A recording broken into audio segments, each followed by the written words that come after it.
Olá, tudo bem com você? Estamos aqui no nosso Pod Bem, o Bem que Conecta, para mais um episódio do nosso podcast. Primeiramente, eu quero agradecer a você que está acompanhando o nosso Pod Bem. Eu tenho recebido várias mensagens de pessoas que estão acompanhando o nosso conteúdo, estão falando que estão gostando, né, do que a gente está trazendo aqui, né, nas nossas lives, e eu fico muito feliz. Não é? Quero também agradecer muito os nossos patrocinadores, que eu falo que são os nossos parceiros aqui do Pod Bem, que nos ajudam a levar esse conteúdo aqui na internet, não é? Quero agradecer o Mercado Modelo, Fernando Sene, um grande abraço para você, obrigado pelo carinho, está sempre com a gente desde o início do Pod Bem, que já vai completar aí 2 anos, então é bastante tempo. Também quero agradecer o Eduardo Rover, que também está com a gente, hipnoterapeuta, também desde o comecinho do Pod Bem, abraçou, né, esse projeto. Também a Unopar, a Cida, que tem um projeto maravilhoso também com as mulheres, e ela também está junto com a gente, Unopar, Cida, uma mulher maravilhosa. Agradecer também a Mutanet, que está com a gente, onde deu a nossa internet, né, conexão de fibra aqui, também um grande abraço. Agradecer também a CNI Casa e Terra Imobiliária, a Juliano, o Leandro, que também viram o nosso conteúdo e falaram: quero estar junto com vocês, né, levando esses conteúdos tão relevantes, né, e importantes também. Quero agradecer o Carlos Silva, né, também é nosso parceiro aqui do Pod Bem. Daqui a pouquinho ele volta com as lives dele aqui também no nosso Pod Bem. Então eu estou muito feliz aqui, agradecer muito também o Toninho Ramos, que é o pai da doutora Rosana, que tem inclusive o Museu do Rádio aqui, nos cedeu esse espaço tão generosamente e para a gente poder fazer o nosso trabalho, e eu fico muito feliz. Então, né, seu Toninho, um grande abraço. E também hoje nós estamos aqui recebendo a doutora Rosana Ramos, né, advogada. Aliás, seja muito bem-vinda novamente aqui ao Pod Bem, né? Estamos juntas de novo. Pois é, Adriana, eu que agradeço o convite, né, e é sempre um prazer poder estar aqui falando um pouquinho, né, passando um pouquinho do conhecimento da gente. É claro que a gente não sabe tudo, mas aquilo que a gente consegue ajudar um pouquinho já está de bom tamanho, né? É verdade, e é super importante, não é? Essas falas, e o assunto de hoje é muito importante, é um assunto que gera muitas dúvidas, inclusive. Quero mandar também um grande abraço à Helena, do Mercado Bom Jesus, que veio conversar comigo e falou: Dri, quero estar junto com vocês nesse projeto. Dentro desse projeto, nós temos o nosso quadro Elas por Elas, né, que nós falamos muito de pautas femininas, exclusiva aí para as mulheres. Então, nosso intuito é esse, né, levar muita informação, levar conhecimento, um pouco que a gente pode fazer aqui no nosso Pod Bem, por isso que nós criamos ele, né? E já vamos começar falando aqui, não é, doutora Rosana, a aposentadoria e BCP para pessoa com deficiência. Realmente existem muitas pessoas que confundem, né, a aposentadoria da pessoa com deficiência com o BCP LOAS, não é? Existe isso? Olha, realmente existe muita confusão, se faz muita confusão em relação a o que é a aposentadoria da pessoa com deficiência e o BPC LOAS. Então, vamos começar assim né, um breve conceito simples dos dois. A aposentadoria da pessoa com deficiência, ela depende de contribuição. Ela tem regras próprias, né, que a gente vai comentar aqui sobre essas regras, mas basicamente é uma aposentadoria que depende de contribuição. Já o BPC LOAS, não. O BPC LOAS é um benefício assistencial. Então, é um benefício que ele depende da pessoa comprovar outras questões, outros requisitos que não seja contribuição. Então, precisa se comprovar, além, claro, aqui nós estamos falando do BPC LOAS da pessoa com deficiência. tá? Porque o BPC Loas também ele tem duas formas diferentes, que é o BPC para pessoa com deficiência e o BPC para a pessoa idosa. Então, o foco hoje, como nós estamos falando de aposentadoria da pessoa com deficiência, creio que seja mais interessante a gente focar exatamente no BPC Loas da pessoa com deficiência. Então, além dela comprovar essa deficiência, ela também precisa comprovar outros critérios, tá? Que não a contribuição, mas outros critérios. Sim. E quais as diferenças fundamentais entre um benefício que exige essa contribuição, né, que você falou, e um que é assistencial? Pois é. Então vamos começar pelo BPC Loas, que é mais comum, né? Muita gente já conhece, né? Completou 65 anos, tem gente que fala assim, eu completei 65 anos, já posso aposentar. Homem ou mulher com 65, agora eu já posso, mesmo não tendo contribuição. De fato, a pessoa idosa, 65 anos, nunca contribuiu, infelizmente ela não vai ter outra opção.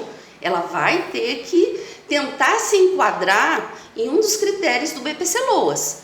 E o que ela precisa então? Se ela é uma pessoa idosa, ela precisa comprovar que a renda familiar se enquadra dentro do que a lei exige, que é renda familiar menos até, né, 1/4 do salário mínimo por pessoa, que hoje dá em torno de R$405. Resumidamente, né, a nossa lei entende que numa casa com 4 pessoas, cada pessoa, né, então por cabeça daria, um salário mínimo dá para 4 pessoas. Quer dizer, cada pessoa vive com R$405. Isso para ter direito ao BPC Loas, tá? Então, o idoso, basicamente, ele vai ter que comprovar isso. Claro, o principal documento que ele vai ter aí que apresentar, ele vai ter que estar inscrito no CAD Único. Então, gente, um ponto importante, mantenha CAD Único atualizado, né? Então, isso é algo fundamental.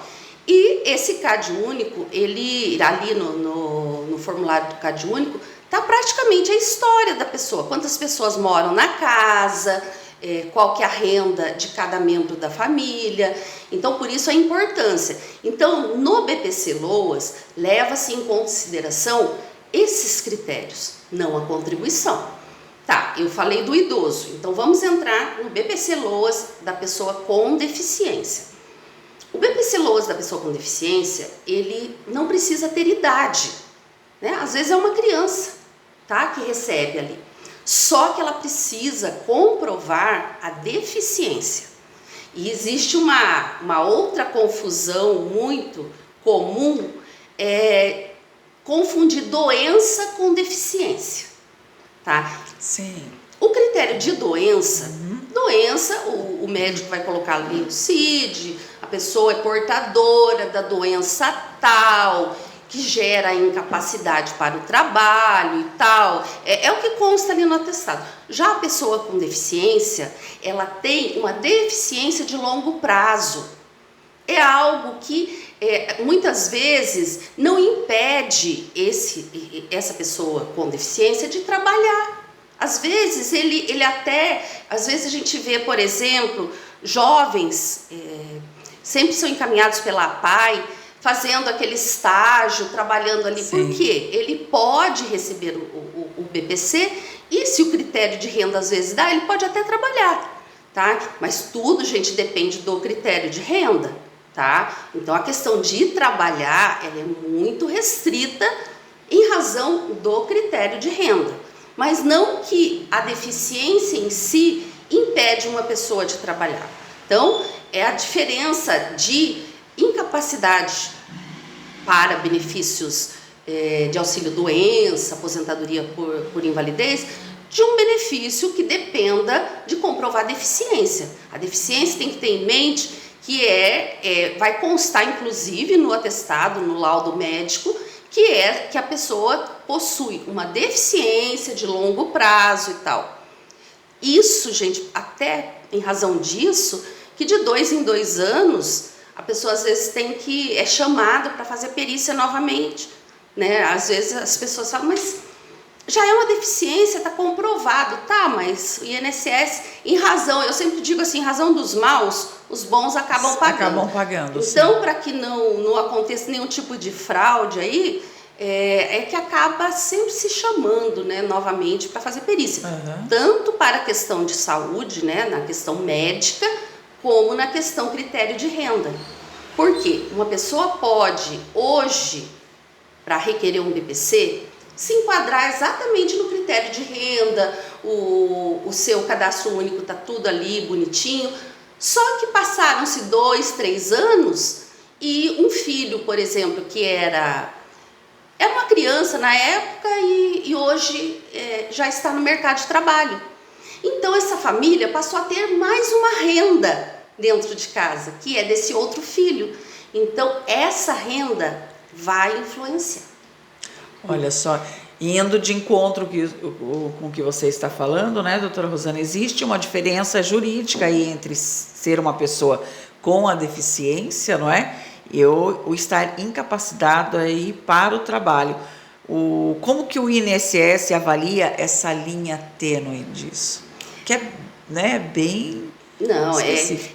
Pra gente ela parece que é bem parecido, mas para a questão da perícia médica, eles têm ali os critérios muito bem estabelecidos. Então, para nós, o que nós precisamos ter em mente é isso. Incapacidade é a incapacidade para trabalhar. É alguém que tenha uma doença degenerativa, alguma coisa que o médico enquadrou como incapacidade, porque se ele enquadrar essa doença como deficiência de longo prazo, ela também vai se enquadrar como deficiência. Então, é um critério, gente, médico, tá? Então, precisa ter muito cuidado na hora de se elaborar, na hora de se pedir esse atestado médico, para que conste realmente o caso específico da pessoa. E ter sempre em mente, incapacidade não tem direito a BPC-LOAS, incapacidade para o trabalho. Agora, deficiência, sim. Sim, é bastante, né? Entendendo isso, a gente consegue abrir um pouquinho e entender, né? E quais são os critérios de renda em 2026? Teve mudança nisso? Não. Basicamente, o que a gente ouviu muito na mídia aí é a questão de se contar na renda familiar a questão do Bolsa Família. Mas, claro, se antes de receber o BPC, somou lá o Bolsa Família e ultrapassou o critério de renda, aí já não vai ter direito mais.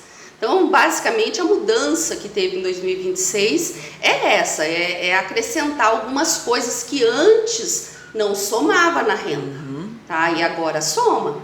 É claro que a intenção é restringir o máximo possível aquelas pessoas que têm direito. Que têm direito. E existe, assim, algum pulo do gato nessa perícia que a gente possa, né, além do laudo médico, o BCP-LOAS exige uma avaliação social? Sim, é muito importante essa pergunta, que as pessoas acham que depende só da perícia médica. E, na verdade, tanto na aposentadoria da pessoa com deficiência, como no BPC-LOAS, depende também de perícia social. Só que nessa questão da perícia social, no BPC-LOAS, vai ser avaliado, eles vão fazer a visita na casa ou diretamente no INSS faz avaliação através de conversa mesmo com o assistente social, mas o que vai estar sendo avaliado? A renda, os gastos.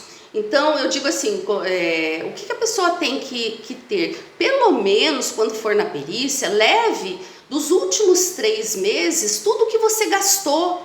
Notinhas de mercado, notinhas foi no dentista, foi no médico, foi na farmácia, tudo que você pagou. É lógico que aquilo que você fez através do SUS, o importante é você levar para comprovar, então, a deficiência. Mas para comprovar essa parte da renda, é tudo aquilo que a pessoa teve que dispor, que teve que pagar. Então, leve, aí você comprova.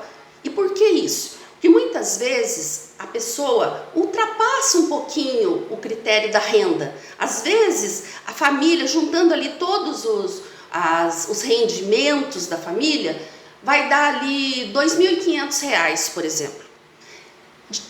Se você colocar pura e simples o critério renda, não passa com R$ 2.500.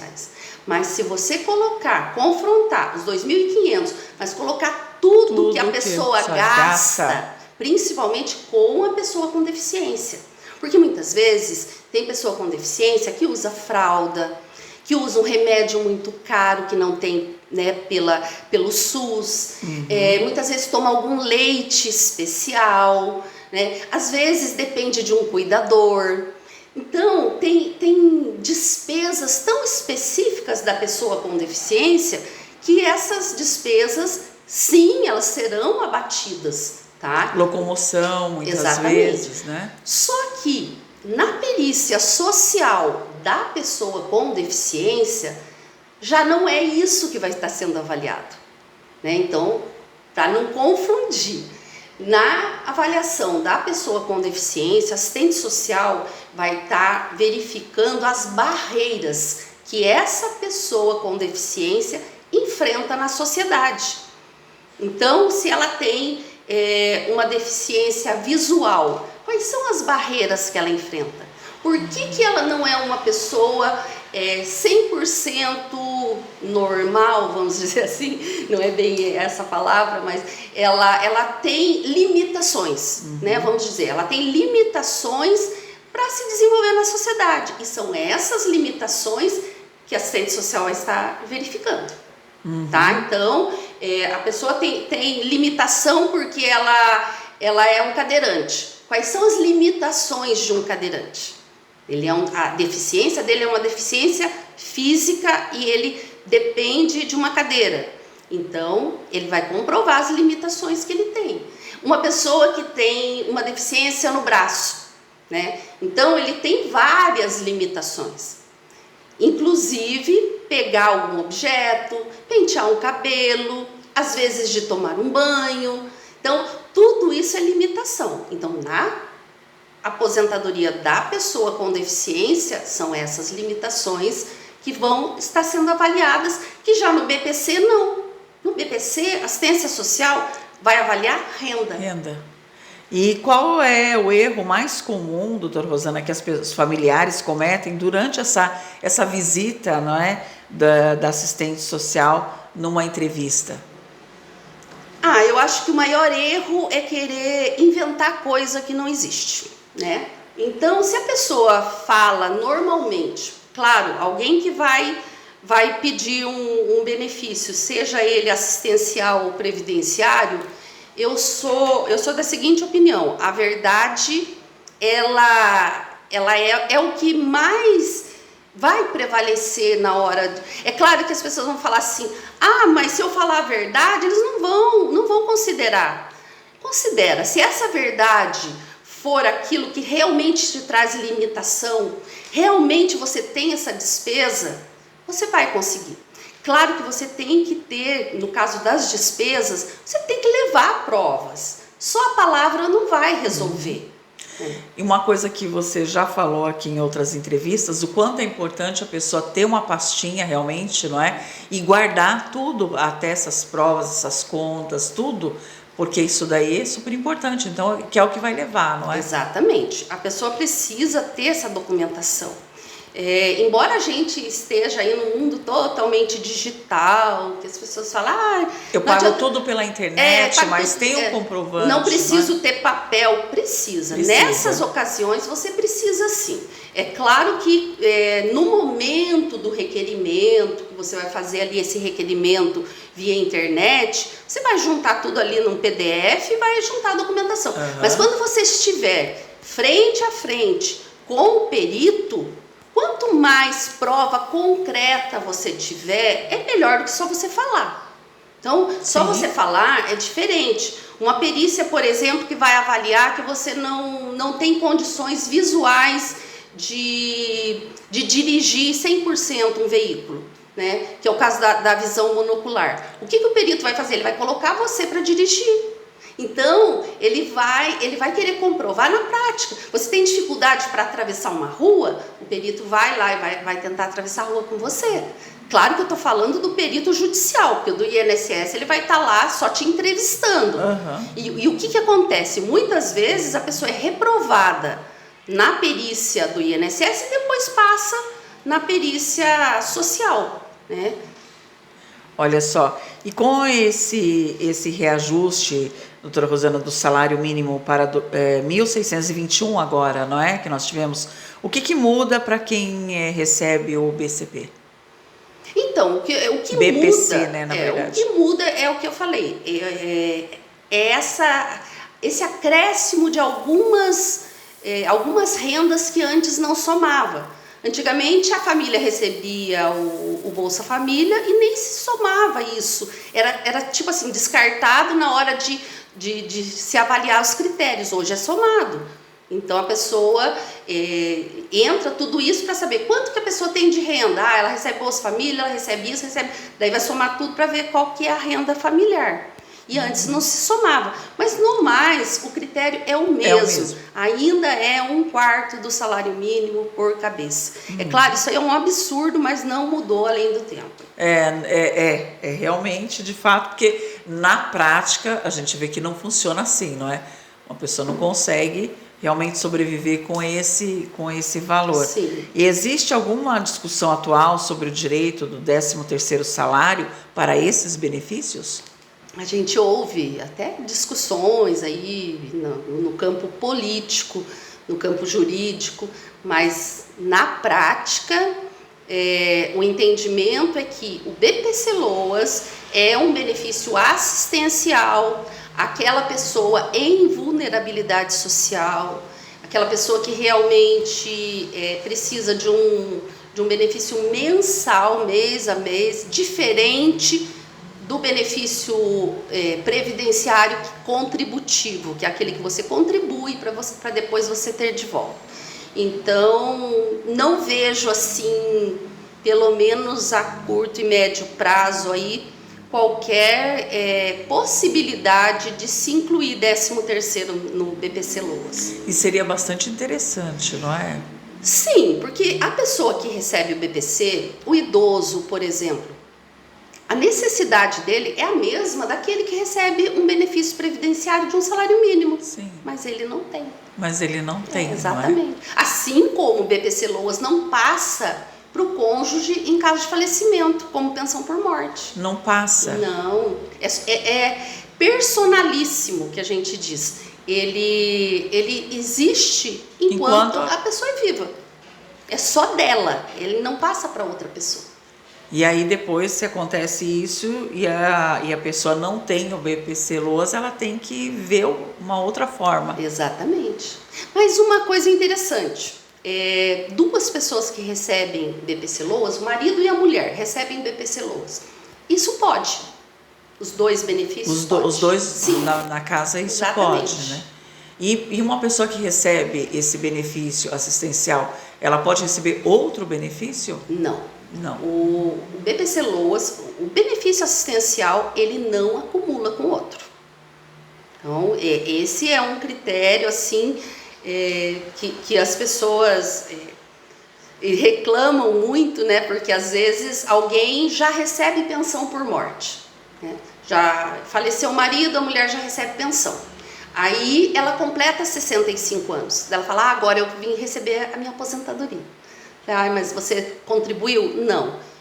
Então você tem direito a BPC Loas. Tá, tem direito, mas você recebe algum outro benefício? Sim, recebe pensão por morte. Então não tem direito. Daí então não tem direito. Não tem direito. Não porque pode, não acumula. Porque não acumula.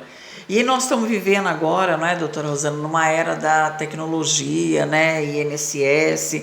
E como que a gente lida com esses processos? Ficam processos travados ali?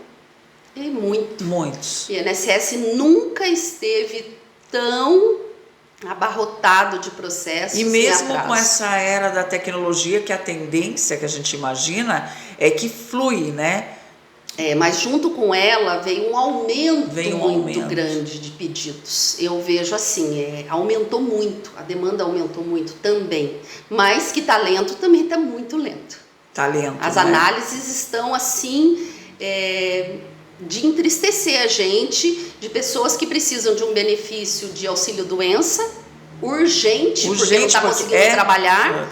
E esse demora mais de 90 dias, às vezes 120 dias para sair um resultado, e às vezes vem negando, você tem que ir para a justiça.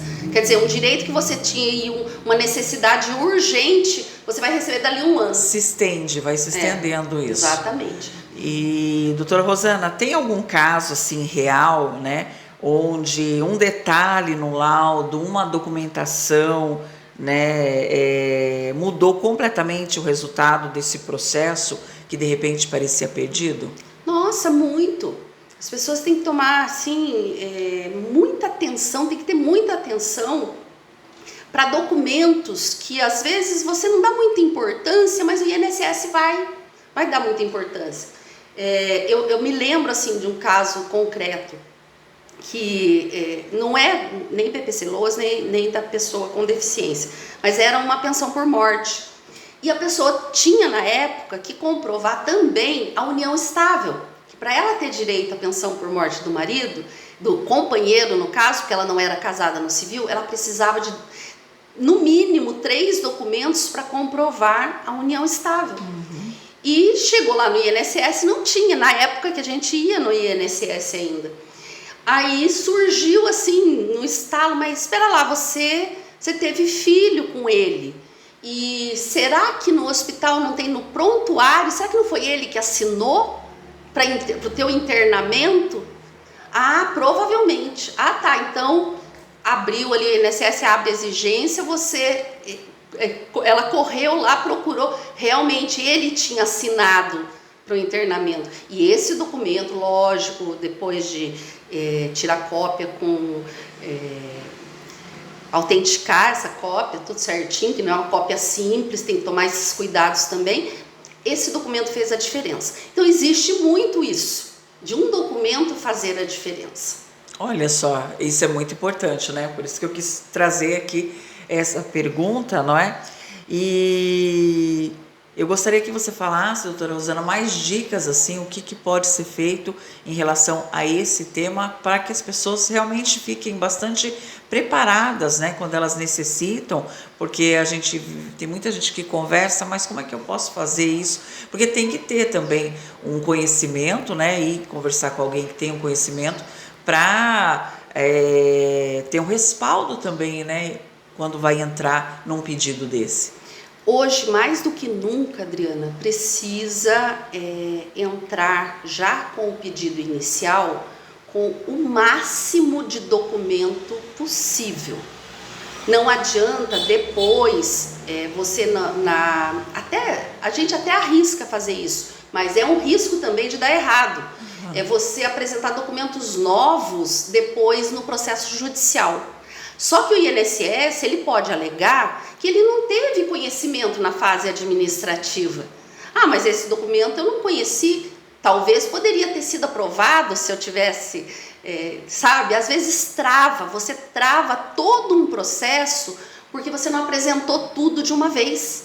Então, tudo que você conseguir, às vezes vai demorar uns dias aí, você vai levar para um advogado, organizar sua documentação e te orientar. Nem que demore um pouco, tudo que esse profissional pedir para você, vai atrás porque vai fazer diferença. Vai fazer diferença depois para seguir o processo e de repente até conseguir mesmo, né? Exatamente. E é assim, é uma questão tão matemática, principalmente a questão da contribuição. Quanto mais prova você tiver, a chance de você conseguir o benefício é maior. Isso não tem dúvida. Na questão contribuição, principalmente a questão do rural, por exemplo, você tem que ter comprovação desse período. E muitas vezes a pessoa não tem nota de produtor, que é um documento essencial, mas ela corre atrás aí e acha outros documentos. Pode ajudar, sim. Não vou dizer que é 100%, mas pode ajudar. Pode e pode fazer a diferença. Eu acho assim, outra questão que a gente precisa esclarecer. Aposentadoria da pessoa com deficiência. Existem duas formas da aposentadoria da pessoa com deficiência. A aposentadoria por idade da pessoa com deficiência e a aposentadoria por tempo de contribuição da pessoa com deficiência. A aposentadoria por idade, ela ganha 5 anos. A mulher, 5 não, a mulher na verdade ganha 7 anos, porque hoje a aposentadoria da mulher é com 62. Se ela tiver for pessoa com deficiência, ela consegue aposentar com 55 anos, mas ela precisa ter 15 anos de contribuição, tá? O que é essa contribuição? Pagar mês a mês o INSS, tá? Completou 55, tem 15 anos de contribuição, marca sua perícia, vai passar por 2 perícias, perícia médica, perícia social. Perícia social para comprovar limitações, barreiras, vai ter que comprovar isso. Uma pessoa, por exemplo, que tenha deficiência auditiva, ela pode se enquadrar, só que ela vai ter que comprovar, é o critério biopsicossocial que se diz, que ela vai ter que responder lá e tem toda uma pontuação que se você alcançar ali, você tem que ter o mínimo necessário para conseguir essa aposentadoria. Essa é a aposentadoria por idade. E o homem, 60 anos, 60 e 15 de contribuição. Na aposentadoria por tempo de contribuição da pessoa por deficiência, existe, por exemplo, uma deficiência leve, que é visão monocular. Tem muita gente que acha que a visão monocular mas eu nunca contribuí, eu tenho visão monocular, eu tenho direito de aposentar. Não. Se você nunca contribuiu, podemos tentar um BPC-LOAS, mas aí são outros critérios, tá? Então, é BPC-LOAS e um outro tipo de avaliação que será feito. Agora, se você tem visão monocular, você tem deficiência auditiva, você tem uma deficiência no braço, uma deficiência na perna, enfim, fibromialgia, hoje a fibromialgia, ela é caracterizada como uma deficiência, já é lei. Porque realmente vai incapacitar a pessoa, né? Quem tem fibromialgia. E vai dar limitação. Sim, eu acho que tem que ter limitação. isso em mente, as barreiras, né? Principalmente no mercado de trabalho que essa pessoa vai ter. Então, ela vai ter que comprovar tudo isso através da perícia médica e perícia social, mas vai ter que ter um mínimo de contribuição, que é 28 anos de contribuição a mulher e 33 anos o homem, na deficiência leve. Aí existe a deficiência grave, a média, aí vai depender, aí diminui um pouco o tempo, mas mesmo assim tem que ter tempo de contribuição. Então o que você tem que fazer é procurar um profissional da sua confiança, né, um advogado da sua confiança, avaliar o seu cadastro junto ao INSS para ver quanto tempo de contribuição você tem, aí com a documentação médica, para poder verificar se realmente você se enquadra nesses critérios para poder receber uma aposentadoria da pessoa com deficiência. Outra vantagem dessa aposentadoria, primeiro que desde a mudança de 2019, depois que acabarem as regras de transição, não tem mais essa de aposentar por tempo de contribuição. Aí vai ser só por idade, né? A mulher com 62, o homem com 65. Então, vem a aposentadoria da pessoa com deficiência como uma grande vantagem. Primeiro, que soma o teu tempo de contribuição menos, no caso, por exemplo, o exemplo, né, da deficiência leve, 28 anos de contribuição à mulher. Quer dizer, é um benefício assim, especial mesmo e de grande vantagem. E a outra grande vantagem é que o valor do benefício ele será melhor do que se você se enquadrar numa das regras de transição para aposentar por tempo de contribuição comum. Porque no caso da aposentadoria da pessoa com deficiência não se aplica fator previdenciário. A média é feita de uma forma diferente, que o valor do benefício vai ser melhor da pessoa com deficiência. Então, vale a pena procurar um advogado de confiança, analisar em qual tipo de aposentadoria e qual deles é melhor para você. E se for a aposentadoria da pessoa com deficiência, vale a pena lutar para conseguir esse benefício, sim, porque ele é melhor do que os outros. Do que os outros. Então, olha essa é. Existe um outro detalhe ainda. A gente está falando rapidinho, né, em razão do nosso tempo, mas um outro detalhe importante. Essa deficiência, ela tem que ter existido durante o período que a pessoa contribuiu. Então, se eu adquirir uma deficiência só agora e quero aposentar como pessoa com deficiência, também não vai dar certo. Também não vai dar certo. Não, porque eu tenho que ter tido essa deficiência durante o período de contribuição. Ah, olha só. Tá? São muitas dicas. Então são detalhes que você precisa procurar um advogado da sua confiança para que ele avalie caso a caso, seu caso particular. É muito individual isso. Muito individual. Mas é uma aposentadoria muito benéfica, muito interessante. Vale a pena correr atrás quem tem direito. Quem tem direito. E quem não tem contribuição, a única alternativa é o BPC Loas. BPC Loas. Desde que se enquadre aí. E tem isso, não é assim, chegou aquela certa idade, vou lá e vou. Não. Vou, né? Tem hora que a gente fica benefício. assim, a gente fica bem chateada, porque a gente sabe da situação que muitas pessoas vivem. Precisam, de fato. Chegam aos 65 anos, buscam com aquela ansiedade, certos de que têm direito. E na verdade não tem. Então, às vezes a gente presencia muita decepção. E a gente tinha uma visão até diferente disso, né? Eu achava que de repente todo mundo teria esse direito para não passar mesmo, né? Ter aí um respaldo, mas não é bem assim que funciona, então. Não é, tem critérios, mesma coisa do benefício previdenciário, é um benefício assistencial, mas existe critérios sim. Por isso que é importante, então, né, a pessoa já está indo por esse caminho, realmente preparar ali o terreno, né? Isso é muito importante, com documentação, com informação, com orientação. Exatamente. Não é?